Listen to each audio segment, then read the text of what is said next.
আসসালামু আলাইকুম। আজকে রান্না করব চাল কুমড়া দিয়ে মুরগি।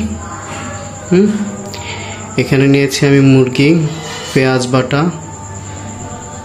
তেজপাতা, দারচিনি, কালো গোলমরিচ, সাদা গোলমরিচ, এলাচ, লেবু, 1 কাপ দুধ, আদা বাটা, রসুন বাটা, লবণ, মরিচের গুঁড়া, হলুদের গুঁড়া।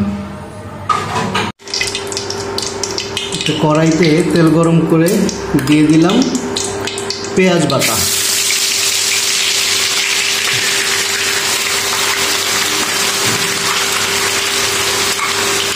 পেঁয়াজ বাটা বেশি পরিমাণেই দিতে হয়। দিয়ে দিলাম পেঁয়াজ বাটা।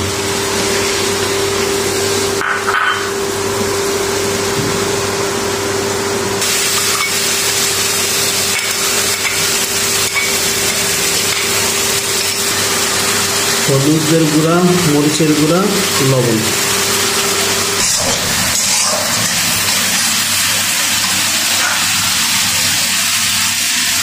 তারপরে দিয়ে দিব তেজপাতা,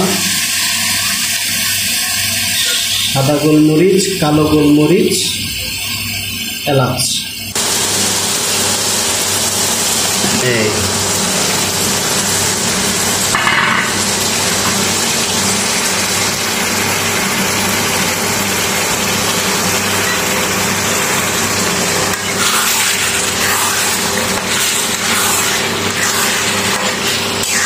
এখানে মুরগির সব অংশই নিয়েছি, পা, মাথা,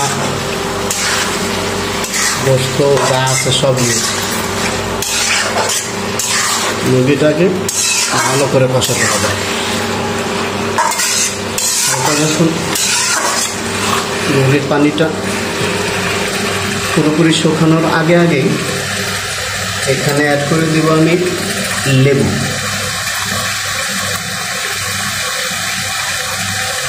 লেবু রসটা এখানে দিয়ে দিব।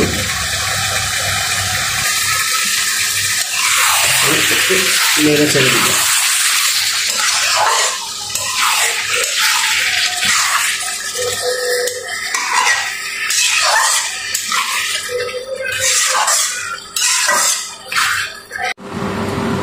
এখন জালি কুমড়োগুলো এখানে দিয়ে দিব।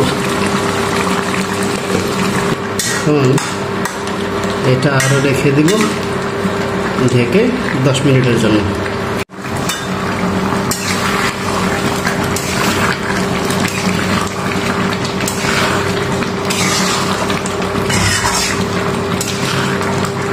অ্যাড করে দিব লিকুইড দুধ। লিকুইড দুধটা আমি এখন এর মধ্যে অ্যাড করে দিব। এই দিয়ে দিলাম লিকুইড দুধটা।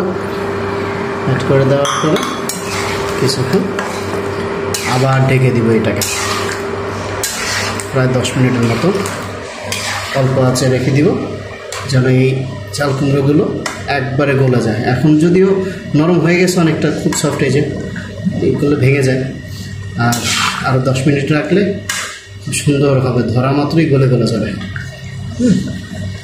আর একটা সিক্রেট বলে দিই, হয়তো বা কেউ পাগল বলতে পারেন, এর মধ্যে যদি আপনারা কেউ অল্প পরিমাণে চিনি অ্যাড করে দেন, এর স্বাদটাই চেঞ্জ হয়ে যাবে।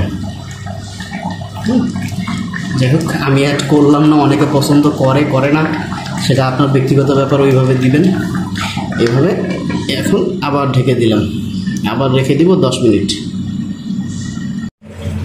বাস হয়ে গেল আমার চাল কুমড়া দিয়ে মুরগির তরকারি। এই দেখেন কি সুন্দর কালার,